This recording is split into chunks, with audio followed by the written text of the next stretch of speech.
So I made some headway today finally. I got the logs cut off here, and you can see the logs laying on the ground. There's one. I got the tops cut off. And so all I did was I took a 2x4. Let's get up here. I used a little bit steeper angle than what they use in Taos. So I just set the 2x4 back here, ran it up here, and at the base I marked a mark here, and then I ran the string level across here with the string bubble, and then leveled that, and then made a circular mark around them, cut them all off, and they're not exact, but these wells are pretty thin close. So then I just took a screw, put one here, put one here. The beam is 4.5 inches wide, so I made this 5 inches wide right here, right in the center, and then put a screw here, same thing down there, and then just ran a string between the two, made my straight marks. You can see my black mark is still there, and mark those on both sides, and then cut them out with a chainsaw. And it does look, they came out pretty straight. The tops of the logs are not exactly straight because of my chainsaw lack of finesse with the chainsaw, but the bottom wells are pretty good. I'm pretty happy with that. I may make a couple fine adjustments, but this doesn't have to be super level. This beam doesn't.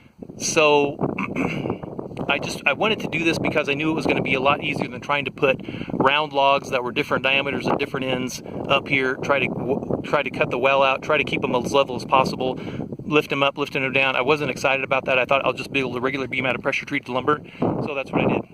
And this is 2x8s, and there's 3 of them obviously, and they're just sandwiched together. I did stagger the wood, so the bottom layer is 2 16-footers. I probably should have put those in the middle in hindsight, but the second layer is a 12-footer, a 16-footer, and then a 4-footer, and then the top layer is a 12-footer, 16-footer, 4-footer. Okay, so they are at least staggered.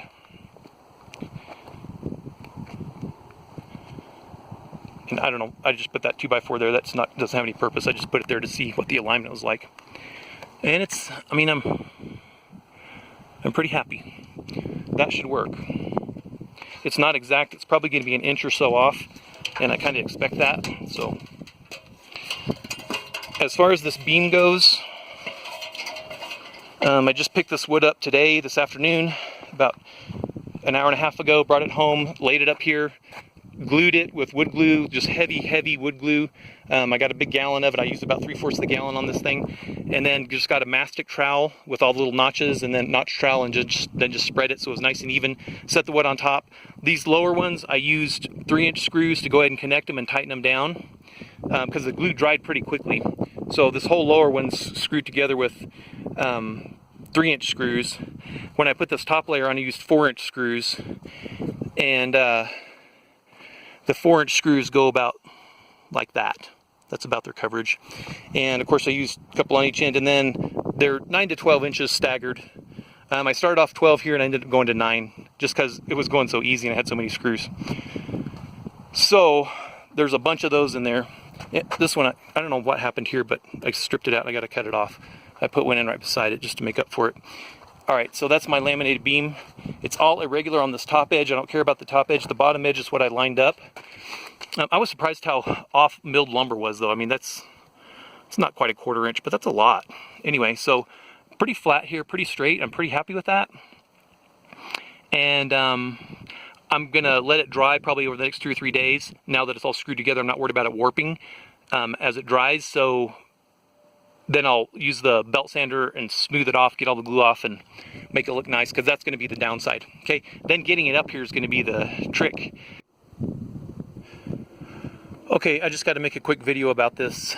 In hindsight, what I wished I had done now is before I poured the bond beam, that I had put these in place, and this cross beam in place, cut all my Vigas, laid the Vigas on top of the tire bales, leveled them on top of the tire bales, and then put forms around them, which would have been a little bit of a pain, but then poured the concrete over the Vigas. So the Vigas will be sitting on the tire bales, and then the bond beam would go over the top of it.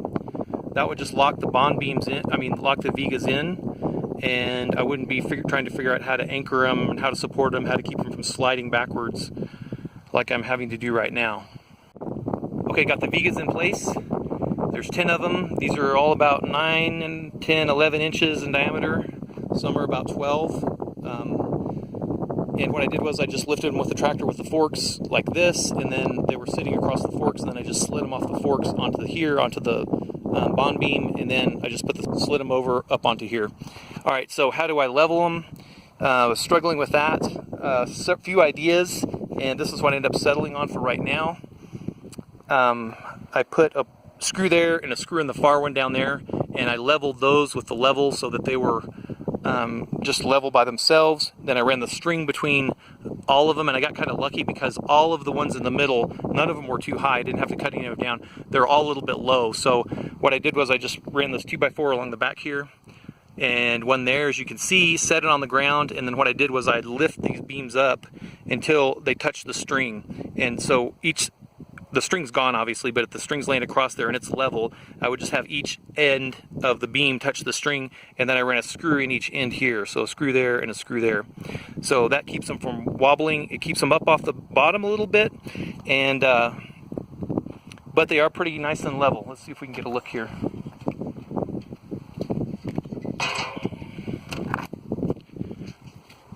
Alright, this is always hard to do with the camera and looking, so they're pretty dang level. I'm pretty happy with that. Yeah, so, you know, with the wood that's going to go in the ceiling and then the roofing and all that, I think it's going to look good. It's going to be nice and flat. So that's how the back went. And then my plan is to go ahead and porcupine these with some nails, just like they do in Earthship Biotixture. And then we'll build a can wall right here between these. That'll be at this level right here. It'll end up at the height of this right here. And that'll be a concrete can wall. Pop can wall is just really for insulation and to tie the Vigas in place and keep them from moving around. So same thing, leveling up here. Put the string on, leveled this one. Of course, this was leveled at the bottom. The far one's leveled. Put the string on. I had a couple high ones, and so what I did was I just used the rotary rasp on the end of the drill and beveled out a little bit and got them to settle down so that the string's pretty straight now. And yeah, I'm pretty happy with that. So, but I have 4 of them that need to be lifted. So I'm trying to figure out what I'm going to do to support them. If I'm going to use some kind of wooden wedge like this on both sides to raise it up, and then put screws in to hold it in place. I also thought about just using a piece of angle iron like this, a long piece of angle iron, and sliding it under, and then sliding it this direction until I get the height I want, and then drilling a hole in the angle iron, and then just putting it in place. That'll hold it in place, and the angle iron will never compress like wood will. It might compress into the wood. So then I thought, well, maybe I'll just use some square tubing and then just put it in and then slide it backward until I have it in the right spot, and then put a screw just through like the bottom, through the side of the square tubing, hold it in place. And I think that's what I'm going to end up doing, just using some steel. I've got 4 or 5 that I need to raise up a little bit, so I don't have very far to go.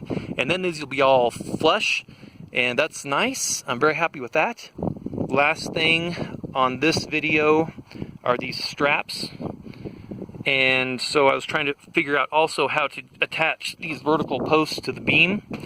And so this is what I came up with. This is 1/8 thick, 2 inches wide.